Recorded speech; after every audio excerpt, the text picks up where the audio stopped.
Hello, and we are back again with the destroyers. In my previous video I talked about some general stuff like movement, manufacturing, and other small details. So in this video I will cover the very basics around the destroyers and the differences between them. So we have three factions, destroyer factions, so to say. We have, with the newest update, we have a fourth faction, and there's still nothing known about the ships much. So I will skip the fourth faction. We will stay at three faction default until further notice. So the current stuff about the destroyers. The Empire Destroyer is always heavy on hull points, and it usually harbors some additional buffs in terms of damage output and resistances, of course, on the hull.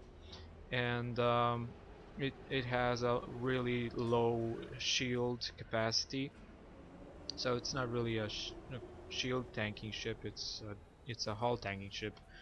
The Procyon is another story. It's While the Federation in general is focused on maneuverability, speed, and just the agile, tactical kind of an approach, while the Jericho side of the destroyers is mainly focused on tanking damage, shield tanking damage, and surviving as much as possible and providing the safest possible win in the game.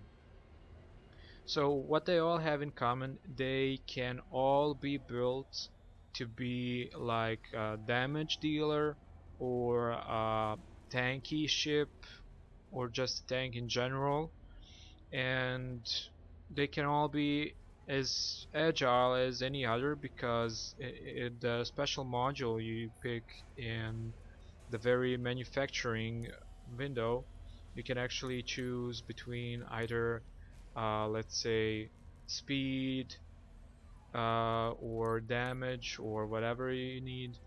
So any of these three and any of the rank 11 ships can have the same build at some point that can serve a specific purpose. So you can build them whatever you want to build them, you can play them however you want to play them. It doesn't really matter unless you really are looking for a specific base stats, which each of them I just explained. So Archon, shield tanking, surviving and stuff. Procyon would be the agile ship with some tactical value and strategy in its play, and this one would be the plain rage machine, uh, hull tanking damage dealer. So this base stats, these base stats are all the way through rank 14 present with each destroyer. So keep that in mind when you decide to make one of those destroyers, either rank 8, 11, or 14. So these are the very basics around the destroyers. In my next video I will cover the differences between each of the destroyer individually. Until then, have fun and see you around.